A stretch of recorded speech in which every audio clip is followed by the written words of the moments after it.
Hello, good afternoon, everyone. It's 2:47. We may as well get get starting. Get started. Thank you very much for joining us for the afternoon session.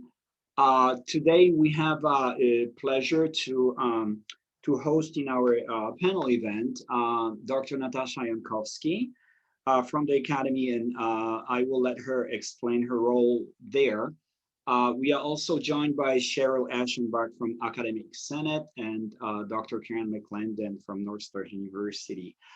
The three panelists will address the issue of ensuring equitable learning, or as we know it from a different perspective, the fourth pillar of guided pathways in community colleges in California. And if we perhaps could start with Dr. Jankowski to share her ideas of what it really means from the perspective of assessment of student learning. Thank you again for joining us. Here's the panel. Please don't hesitate to ask questions as they come up. This is not necessarily a lengthy speech or lengthy presentation. We are all in it together. We are here to enjoy the discussion. Dr. Jankowski, please. Thank you so much, Jarek, and thank you to everyone for joining us for this discussion on ensuring equitable learning. Incredibly important topic any day, but increasingly more so now. So thank you for your willingness to participate and engage in dialogue. I want to reinforce Jarek's point about being a participant in this panel with us. So if you have things that you would like to share, please put some comments on how you think you're going about ensuring equitable learning in the chat. I always love to hear about new practices and processes and thoughts. And so please do feel free to share with each other in that space. But from an assessment perspective, when we get into thinking about ensuring equitable learning, because it's not enough to say, you know, someone's gotten a degree, but have they gotten that learning that's in it? And are we sure that when we got them through, they learned the things that we really wanted and cared the most for them to learn and in their learning environment? Assessment is a huge part of that because it provides signals along the way on where you are in your learning journey. But there's a huge piece in that we can put supports around students to make them feel a part of the campus, that they're supported. But if I'm running into assignments in my classes, if I'm running into spaces where my learning doesn't count or the way I think I know something isn't visible, we start to get into issues of, do I belong here? Do I really know what I know? And getting into self-doubt and perpetuating some struggles and issues for our students. So from the work that I had done prior at the National Institute for Learning Outcomes Assessment, we spent a lot of time trying to think through with other institutions, what does equitable assessment look like? And some of it is asking really big questions that I would love some of the panelists to chat about. If they so choose, you can also be like, not today, it's Friday. I'm gonna pass on that, that's also okay. But feel free in the chat as well to share your thoughts. But some of it goes into how do we define the learning environment? So what is in that space and what counts as like a learning interaction where assessment might unfold or where we think learning is going. And for some of our student populations, that environment looks different. It might not be the academic classroom. And if we put boundaries around the space of what's in and what's out, we cause some tension for some of our learners. So thinking about who gets to choose the boundaries of learning environment and what's in those boundaries is very important for thinking about ensuring equitable learning. A second piece that's related to that is what counts as evidence. So we get to choose a lot of times as academics how I want my students to be assessed. So I want to see academic writing, let's say. I want a certain amount of references and APA format and critiquing kinds of things. But what's the learning outcome that I'm really going for? What are those competencies that I really want to see? And what are the varied ways that I can open up so that my students can be an equal participant in showing me that learning? So if I really think about it's about showing and making visible to us as faculty members and our students as learners what they know and can do, then how can we think about widening what evidence counts and who gets to determine that evidence? So you got power dynamics, you got who gets to say these things, who gets to verify that that's at a college level, and goes into that as another really interesting conversation that I'm just gonna lay on the table and then walk away from. And really thinking about who else is involved. So what is the role of the student in ensuring equitable learning in terms of feeling support in the classroom, having readings where they can see themselves and participate, but really being able to showcase what they know and can do in assessment, and feel seen. And how can we involve our students in problem solving that with us?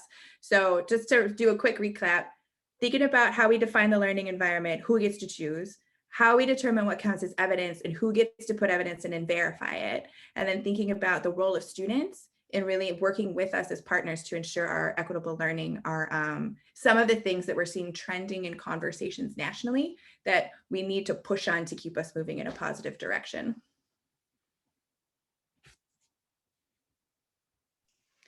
All right, Cheryl from State Academic Senate. Sorry, would you please elaborate on the topic? Yeah, absolutely. Thank you, Yark. Hi, everybody. Cheryl Aschenbach, Secretary for the Academic Senate, California Community Colleges, and an English professor at Lassen College, and really glad to be joining you all today. Natasha, thank you so much for your comments. I'm sure we'll be able to have a little bit more back and forth in a few minutes. I want to get a couple thoughts out first, though, and that's from the Senate perspective as well as a personal perspective. When we think about ensuring equitable learning, I think more than anything else, we have to start with the entire learning experience. And Natasha set that up by saying, what is the learning environment? But the experience as well. And as faculty, as deliverers or facilitators of instruction, Aisha did a good job this morning, Dr. Lowe, pointing out that assessment really comes after all the other elements of instruction. And so, are we re-examining what we do to deliver and facilitate instruction and what we consider and create within that environment? And hopefully that's with as well as for our students. As Natasha said too, now more than ever, it's critical to look at things from the student lens. And I think we really have to acknowledge, and I'm pretty certain that those of you that are here today have acknowledged this, but we need to get our peers to acknowledge that yesterday's education, our educational experiences are not today's educational experiences. And so it's imperative that we really innovate and think differently about what education should be and how to achieve that. And it can't just be us, and it can't just be us amongst our faculty peers. It has to be in collaboration with students and with a really strong awareness of what it is that students need and how they need to navigate this environment and what supports they need as they do that. I can't talk about equity without talking about our racist structures and just being really aware of that we are all working within a system that we've inherited. And we may not feel like we know any differently, but it's a responsibility we have to really think about how the existing structures are exacerbated for students of certain groups, particularly racial and socioeconomic groups. And so as we do that, as we think about those lenses, part of ensuring equitable learning and outcomes is doing that deep dive internally and really exploring our own prejudices and biases and intentions as we enter into this environment. And so, taking all of that into consideration, I would say first and foremost, just really thinking about being innovative and redesigning, rethinking what our educational experience for students looks like, for and with students, again, I'll say, and engaging in a whole lot of self-reflection on so many different levels, self-reflection, peer reflection, and then reflection in combination with our students. So that we can get a better understanding of what it is they need and how we might be able to accomplish that. And, we get to add in our lens of what we think the world needs from our students. They get to add in their perception of what the world needs from them. And together we can co-create that for them. But really looking at the need to reflect and be brave enough to grow personally and seek that growth. And to do that sometimes in spaces with colleagues where we're not always confident and comfortable, but it's necessary. And then creating that space for our colleagues as well as for our students, whether it's about learning or whether it's about broader social topics like race and justice. And so as faculty, doing that ourselves, and then engaging our colleagues in those efforts, engaging our students, and ultimately trying to lead through example more than anything else. Because if we can really redesign and reimagine what education looks like, we're more likely to end up with those equitable outcomes that we seek. Excellent, thank you. Thank you very much. Thank you very much, Cheryl. And finally, there is Dr. Carolyn McClendon from North Star University. If you could please share some of your thoughts on the topic of ensuring equitable learning, perhaps from your institution effectiveness perspective. Sure, absolutely. So first of all, I work with a lot of faculty at my institution on the assessment of student learning. I also work to create new programs that are built on educational effectiveness principles, very learner-centered environments.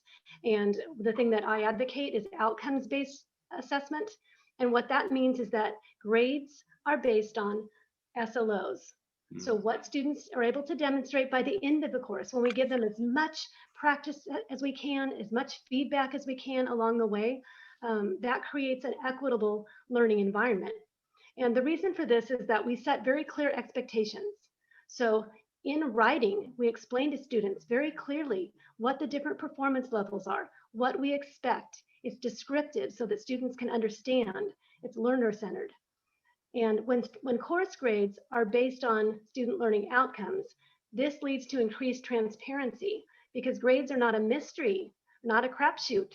Students know what to expect, and it's clear for everyone. Everyone gets that help. The teacher becomes an advocate for the student. The teacher is on the side of the student because all students can achieve in an outcomes-based teaching and learning paradigm. There's no competition for a certain grade. It's not based on a certain number of expected A's or B's or C's. It is all about helping the student get to the next level. What does the student need to learn? What does the student need help with? How do we help get that student to the higher level of performance? And also I'll add that it reduces bias of faculty. We're able to look more objectively at the criteria that we have created and really help the students get to that next level of performance.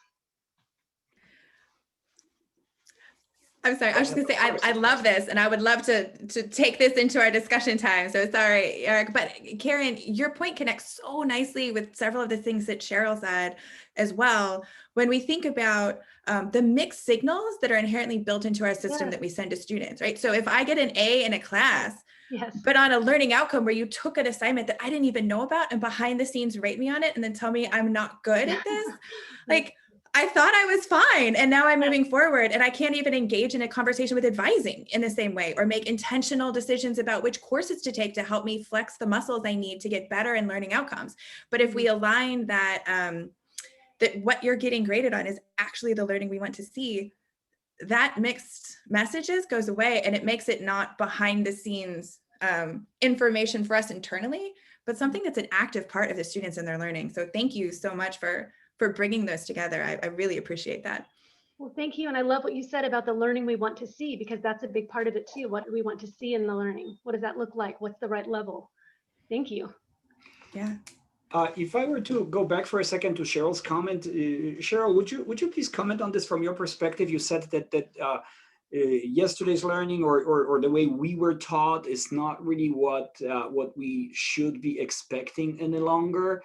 Would you say that this alignment or grading based on competency, based on the skill, is that the sign of things to come? Is that something that we need to cherish and explore better? Absolutely, Yark, and thanks for bringing that up. I think, we've all been in faculty meetings where we've heard, well, I managed to navigate my college experience and survive no matter my background, and my students can too. So that's, we've got to battle that a little bit and shift people away from that thinking and just recognize that the experiences are different today and education needs to be different. Absolutely. How many have graded based primarily on, just really attendance and participating daily in class. And then as Natasha pointed out, like weren't successful on that culminating experience, or were successful enough overall that they got the positive grade, but really didn't accomplish the outcomes of the course. And so, designing with outcomes in mind, as Dr. Lowe talked about this morning, as Aisha, as Natasha talks about, to be able to do that then ties learning more clearly to what the student needs to achieve. And it's so critical that we communicate that repeatedly to students and create the links for students and make those links really obvious. Like, hey, we're working on this assignment, or you're having this activity because this is what we're going to accomplish from it. And this is how it ties into the outcomes I want you to achieve by the end of the class. And this is how that relates to, university work or career work, and, really creating and making obvious. I think we take for granted the fact that we see many of those links and assume that our students do as well. And most of the time they do not. And so if we can, think more deliberately, design around outcomes, as has talked about already today so much, and then make those outcomes and those links between what we're designing and what they're doing and how they're doing it to the outcomes, it's much more meaningful. And then, as Natasha pointed out, it's transparent. Just to echo off of that, I think in terms of what's, I'm so sorry, Yark. No. Welcome to panel time, everyone. That's So what's beautiful about what, well, there's lots of things that are beautiful about what Cheryl was talking about, but particularly thinking about how we have to educate differently, because it's actually about, we have to ensure learning happens, right? Like you could come through and you could just experience college and like, maybe that was okay. But having an understanding, two things that I see that are inherently different about how education is unfolding. One is a holistic picture of our student, that to really be able to support and ensure learning happens, we need to understand what's going on with our students and our student population across the board. Not like, well, you're in college now and you're full-time doing this and your life is nothing else and do all of this work, but there are layers of worth of things happening within your family, within your community, of which education is one. That's one slice of a piece of this puzzle for our students. And when we think about interventions, when we think about learning supports, if we don't have that holistic picture of who our students are, what else is going on with them fully, then we're inhibited as educators to meet them where they are and move them, and bringing in that life experience, bringing in what's going into our classrooms and our learning environments can be helpful to not create so many divides that we put up. So I think that holistic picture is one, but another one is something that's floating around in this conversation between Karen and Cheryl and myself about the role of feedback for both faculty and our students. And so when I think about traditionally how feedback has unfolded, and we know a lot of things in feedback and assessment that's like, if you can't actually do anything with it, it was a waste for me to give it to you and a waste for you to read it. Like you actually have to apply the feedback and engage with it differently and reattempt something in that space. Historically, we give you feedback at the end. We're like, here you go, and then go to your next learning experience. And I, as the next faculty member in your journey, give you the same type of feedback on the same shared struggle. And we're like, why are our students unable to do these things? So thinking about where do we put the timing of feedback in that journey so that our students can actually actively engage with using it. So it becomes feed forward into how they're modifying their approach, and feed forward for our faculty to think about, are the assumptions that I've built about what I think I'm doing here really getting across to our students? So we have a much more open dialogue with our learners on, this is what I'm trying to do. Did you get that? Are we on the same page? What do we need to change in this space to do? And that stance of a dialogue on the learning design is inherently different, I think, than how education's unfolded prior. And I think to add to that too, Natasha, thank you. That learning design as well as that assessment design, it really calls for repeated, formative, scaffolded opportunities to be authentically assessed and to really experiment with what they're learning, rather than that really high stakes one at the end that leads to exactly the situation you talked about, where they get the feedback as they exit the class. The next instructor has no idea really what that feedback was. They only see a grade, and the instructor and the student has none either. So there's no room for growth. And so really, speaking more towards frequent, low stakes and cumulative type efforts rather than a single summative at the very end, which, again, in some of our disciplines is traditional. And that's where it's necessary for us to really think about how can we break with tradition and be more innovative to the benefit of our students. And the system that you just summarized, I think it really adds to, again, this constant bumping of skill versus grade, because again, students land in our classrooms, meaning at community colleges, and our faculty say that they are not prepared, and AB 705 discussions are really underscoring those discussions. So now, however, when you think about it, our students who transfer to four-year universities, they are pretty much facing similar discussions when they enter the classrooms. Hey, you've been to community college and you still don't know X, Y, and Z. In other words, it's not the grades or course completion or certificate attainment is what shapes the discussion once students goes to a higher level, right? We receive our students from high school, they are not prepared. We send them to universities, four-year universities, and they are just as much unprepared, or at least that's the perception, simply because, again, the discussion is focused on competency rather than what qualifies you to be here. So that's again, this is what's being repeated throughout the symposium. I heard that during my presentation and right after Dr. Lowe speaking as well. So if you could perhaps address the issue of the system, how could we, what do we do, how we break this, how do we break this chain of really exposing students, or really being creating a system where there is just no good way for them to exit this. Students are held accountable to grades, right? We as institutions, we think that we are doing a good job because students are attaining certificates, that they are transitioning. That's what our stress of accountability is on. When it comes to student learning, we are still not there.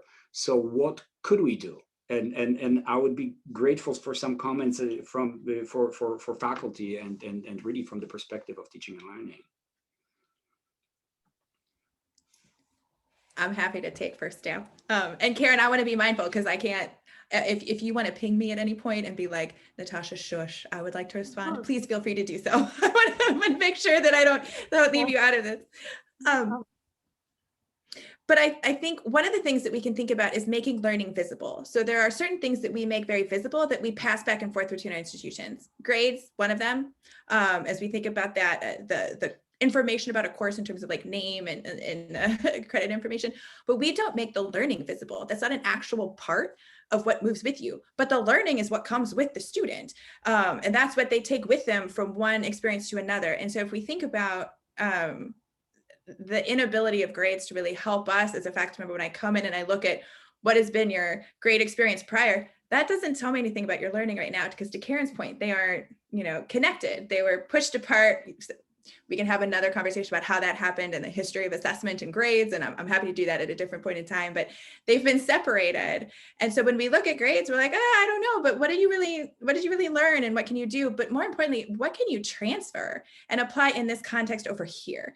And I think when we really think about system breakdowns, Cheryl talked about that, what do we pass forward? What moves with our student? And how are we helping and constantly telling them, you use this here, you're going to apply this somewhere else. This has value beyond this course. And whether you step out, you move, you have all of these different experiences, what do you do with this learning that you have in another environment, in another setting? And I think if we think about that transference skill that we need to teach our students of how do I apply what I know and can do in different contexts, that's huge. And that's something that we routinely engage on, that it's a team sport. I should get credit for my assist that I passed as I help a student come to your direction. And I might not have been the one that got the basket, but I get points for that assist I did along the way. And so thinking about it in that, changing the currency to be about learning and making that learning portable and visible, I can then make very different decisions about transfer. I can make very different decisions about what supports a student needs in their learning journey. And students can advocate for themselves differently. Our system is very currently internal and helpful for institutional operation structures, but not for student flow and learning structures. So, it only takes us like a year to fix it, I figure. What do you think? No. We are sure. That's wonderful what you said about changing the currency to learning. I fully agree with you.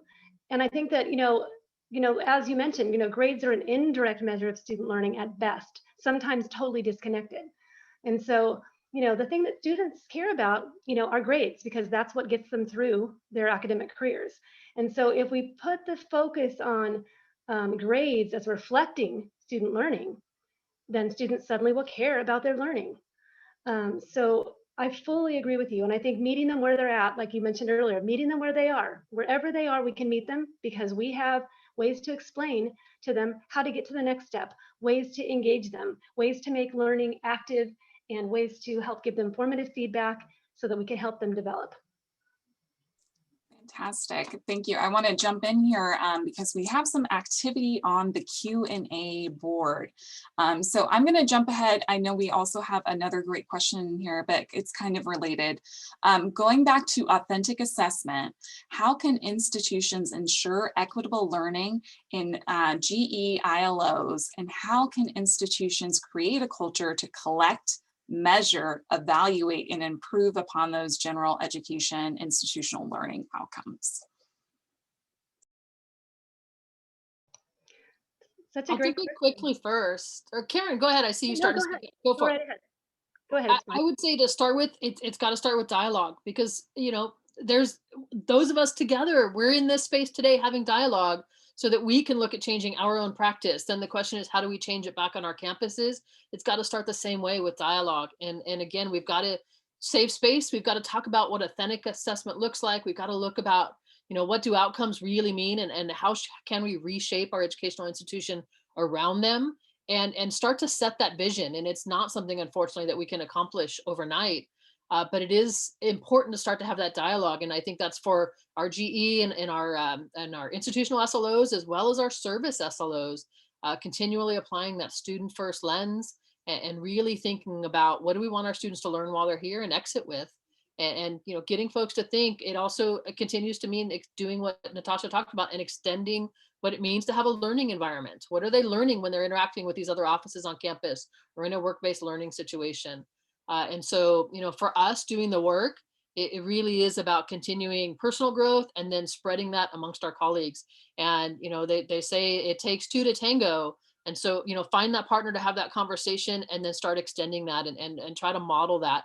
And, you know, where possible, try to lead that conversation from within and from above and around if you can. That is so well said. I'll just say, great, what you just said is wonderful. And wonderful. And I might add, I guess the only thing I would really just add is just to keep reiterating, you know, what you're saying about authentic assessment and how important it is to make it so meaningful. Meaningful not just for faculty, but for students, doing things that they'd be doing naturally as part of this possible career that they're going into, but along the way, what are some authentic, you know, chances that we can measure learning in a way that's meaningful. And I like to call those GE ILOs jellos, so that everyone can get on board with that. I love it. It also makes me think about, well, several kind of threads that I hear in there is one, using this as a conversation space to get to a consensus or a shared understanding of what we're trying to achieve as a collective, right? And Jellos can be difficult because sometimes they're not owned by people. Sometimes there's some territory turf issues. Sometimes there's budget implications connected to those things. But so when I think about culture of collecting this, is one way to parse it is to consider there are some learning outcomes that are enabler learning outcomes, right? That's like, if you haven't really gotten this skill set down, I can't build on it over here because I'm going to be having you apply that and add this or integrate these two together. And a lot of our Jellos are part of that enabling learning outcome environment. And so if we think about what am I hoping to take or engage and build from, we could start to think differently about the role or the space or what we want to do with that evidence in there.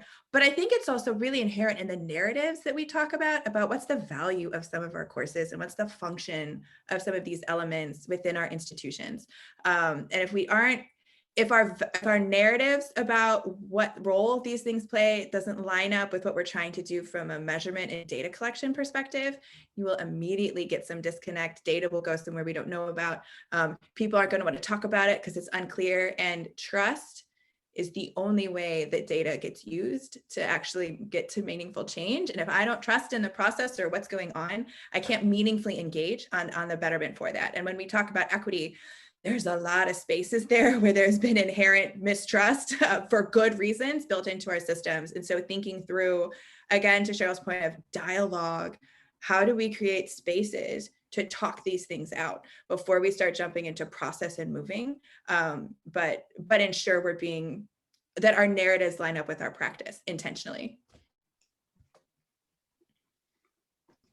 I really appreciate the conversation that's happening right now, and I wanted to take a moment to introduce another question that we have in the Q&A panel, and then also kind of bring in something that we talked about earlier in the chat about the evidence-based storytelling framework.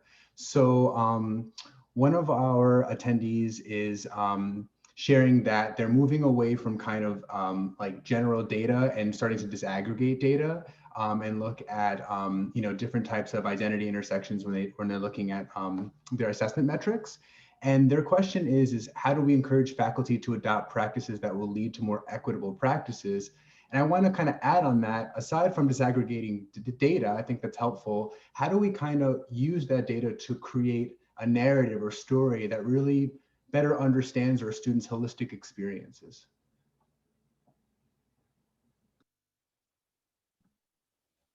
I'll go ahead. I was trying to work on my pausing ability to make space. I love this question, as I love all of these questions. And I think a short answer is involve students. If you want like a quick, easy thing as you're going away in working in the space. There is, well, prior to that, we don't have clarity on what we're disaggregating. And if there's any hint from a culture that we're going to get things coming back upon us as faculty members, if we're disaggregating, like you are ineffective at teaching the student population. And now, not that this is a professional development opportunity or a space for growth or what's going on in this course or the course content or the readings or the assessments that's not helping some student populations learn. But if that comes back on me punitively, data disaggregation is a terrifying experience. Faculty also don't want to feel guilt about not being effective. We really care about teaching and being great educators, right? We wouldn't be doing it if we didn't care. And so finding something too where we thought we were being effective when we aren't can be incredibly heartbreaking. And having mechanisms and support in place to engage through those courageous conversations we need to have about we did not intend harm, but maybe we didn't help some students in the way that we thought we were, is a necessary accompaniment to some data disaggregation conversation. So I think it's not, let's just disaggregate data and take a look at it and see what we learn, but it needs to be this very intentional, structured conversation around what's going on in our practices, our processes, what can we and cannot we do, what's within our control and what is not, and what supports can we put around our faculty as they engage in a data conversation. So that's sort of one piece, but involving students in analyzing that data can be so beneficial because it's their data and they know about it in a way that we never will. And so engaging them and saying, what does this mean? What does this mean to you? How are you interpreting this? What supports do you need to improve? How can we ensure you're learning in a different way? I thought I was trying this, was that not? And it's that student dialogue can be a much less intimidating way to engage in some of that data disaggregation. So involve students, but also have structured, supportive conversations around data disaggregation so that it's not a finger pointing game or a blame and doom sort of situation. Nobody wants that. But to Anthony's question as well on evidence-based storytelling, just briefly, I promise I'll be brief. So evidence-based storytelling is a process that we engaged in and a framework that we put out through the National Institute for Learning Outcomes Assessment. And I'm happy to say next February, there's a paper coming out that pulls all the ideas together. And so if you are not part of the newsletter, join the newsletter. It'll be coming out in the newsletter in February. I have insider knowledge because I was in charge of the newsletter. So I pay this forward to you. But part of it was understanding that what we're really trying to do in assessment and with our data is make evidence-based arguments about how our students that we have, the learning experiences and the support structures we offer them come together to equal increased student learning or equal that we are being accountable. And it's the stories that we tell ourselves about how these pieces fit together intermixed with our students' actual lived experiences. So we aren't telling data stories about how I analyzed the data, what I did to the survey, how I controlled for different things. That's a great data story. Methodologists will be like, oh, I love it. But a student story about the people that are behind this, because these are real people trying to learn and engage in real time with the pieces that we're getting into, but helping us make sense about how do these pieces fit together and who's the audience that we're sharing with this. And we have a lot of internal narratives within our institutions, our programs, ourselves, as our role as faculty members, as our role is to support and interrogating what those narratives, how they fit into a larger story that we tell about our impact and our program and our role in supporting our learners is very crucial to engage with this, but it's also an incredibly effective way that we've seen to engage in data use and think differently about data use. So I will stop that response and I'll throw a link in for everyone and let Cheryl and Karen add their insights or in a different direction, but storytelling, it's beautiful. Karen, go for it. Okay, sure. That was wonderful. Again, I don't really have nothing to say listening to the two of you. So I'll just go back to an earlier topic about the space, creating that space, because I think it does relate to how we can create the narratives that we need is giving students that safe space where they can have conversations that are sometimes difficult with us about some of the real issues they're facing. And, for change to happen, we have to be able to get out of our comfort zone as faculty, and we have to be able to get into whatever that space that students are wanting to be in and talk to us about. So before we know something, when you think about transformative learning, we have to not know something. There has to be something that we have to figure out, that concepts have to be muddled or something before they can become clear. So I always think about whenever we want to propel forward in life, I think of the analogy of an arrow. We've got to pull back on that arrow and get that tautness, so that tightness and discomfort and holding that in that space can then propel us forward into change, transformation. So I like the idea of working to create safe spaces for those really difficult, perhaps, conversations where students can really tell us things that matter to them, making it meaningful. Yes, so they can tell us what matters to them. I think that's important. And I think that starts to address the question that's in the chat from Janine about how do we work with the data while not disenfranchising or looking deficiently at a group. And going back to Natasha's comments too about including students, what do they want their learning to look like, and how may that need to be different, and really listening to that is getting at that more, instead of trying to figure out, how do we address deficiencies, if we think of it in that way instead. That's not the right framework. I think starting to look a little bit more at not just engaging students in that conversation, but again, to get faculty away from, the hesitancy to disaggregate, is, really talk about the stories, give examples in that structured environment of, what conclusions do we draw when we have aggregated data versus how much richer is the conclusion that we can draw and the conversations we can have when we start to disaggregate, and how different those outcomes could look. And again, faculty want to improve things for their students, and so to do that, we need to have those conversations, and bringing that forward, and not using their own data initially, because that is threatening and people get defensive, but just really looking at the difference in what we can discuss, and how we might be able to modify things moving forward when we do disaggregate and have rich conversations. But I really like the idea of including the students in that conversation as well. I think to add to that, Janine, to your question, ensuring that some of the questions that are asked about the disaggregated data are about institutional structures that are parts of cause, and not student blame. So a lot of times we go, oh, well, students, blah, blah, blah, blah, blah, insert whatever kind of piece you want. And we don't think about what are we doing? What structures are we going in? And to Cheryl's early part, earlier comment talking about the racist structures that we have in place that we need to start dismantling, that needs to be a regular question that we ask when we're disaggregating data. Because at first, with any data, we should do no harm.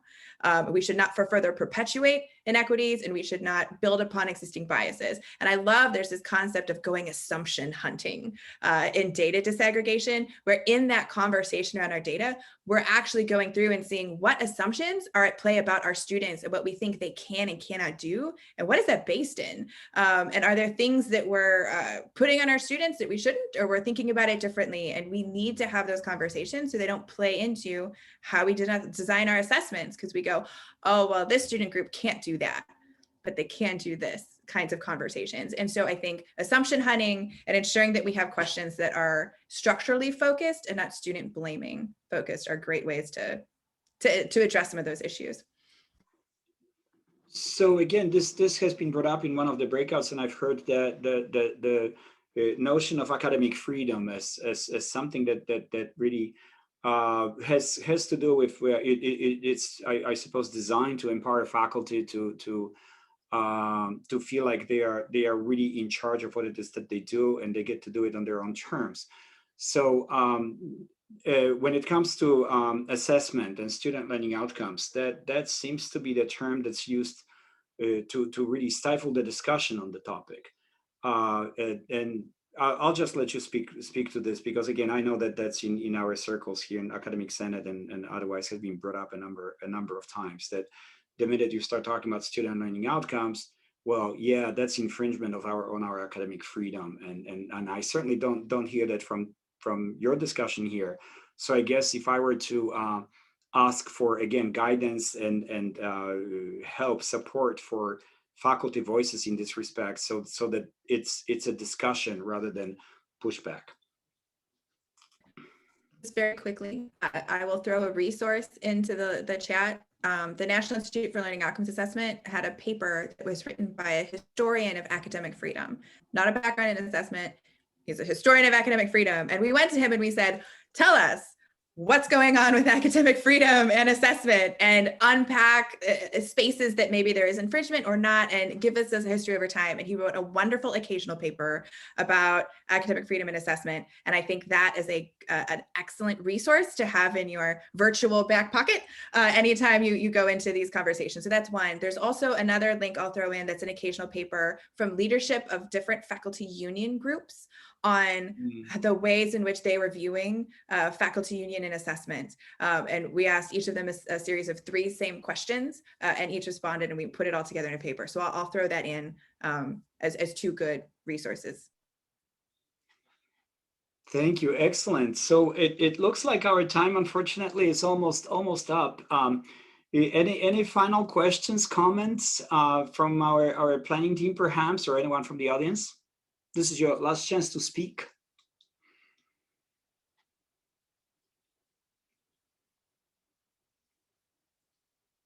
Yes, go ahead, Anthony. I think I'm looking at the questions, and one of the themes today is really centralizing students, right? And centralizing their experiences and centralizing voices. And I think people are eager to just hear how they might continue to do that. Is there a best practice, or is there a way to kind of begin that journey at our local institutions? Well, we just had a book come out on it. So I could be like selfish book club. No, we just had a book come out on student-focused assessment that actually has chapters written from people all throughout the United States and the UK, which has been doing a lot of student involvement work as well, and at different levels within a course, thinking about a program across an institution. Yarrick has it. If you want to see it, I am happy to send you pieces of it if there's some particular level at which you're interested in learning. But there's also on the, and I'll add this chat in there too, on the NALOA website, if you go to new to assessment, there's a questions at hand page, and you can sort by involving students. And we pulled together various examples of institutions across there for that as well. So I'll throw that in. And Natasha's done a great job of calling out specific resources on the NALOA website, but just going to the NALOA website and keeping it in mind is a great place to keep going back to. And if you aren't familiar with their website, I certainly encourage you to become more familiar with it.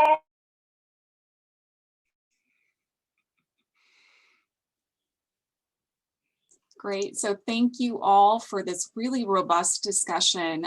We're so fortunate to have you come and speak on this and wrap up our day 1. It has been a very eventful, meaningful, memorable day, full of some really great conversations around ensuring equitable learning. So as we wrap up day 1 of 2, we want to let you know, just in case you missed tomorrow's sessions, we highly suggest that you come because we have a great lineup of speakers. Keep these things in mind because this conversation continues after today. Keep in mind, we have Friday SLO talks. Those will be starting up again very soon to keep that conversation going because this work doesn't stop. We also encourage you to join our listserv. That is where we announce our events. Yarrick is always great about posting resources in there to keep you updated with what's happening in the field and keep us all connected together. And thank you. So keep in mind, please check out your programs. Make sure you are registered for the session tomorrow. It has its own special Zoom link. But I want to thank our panelists again, Dr. Natasha Jankowski, Cheryl Aschenbach, and Dr. Karen McClendon for joining us today and for a wonderful day 1, I think, of this SLO Symposium 2021. So thank you all for attending. Thank you so much. We'll see you next time. Thanks. Don't forget your evaluations.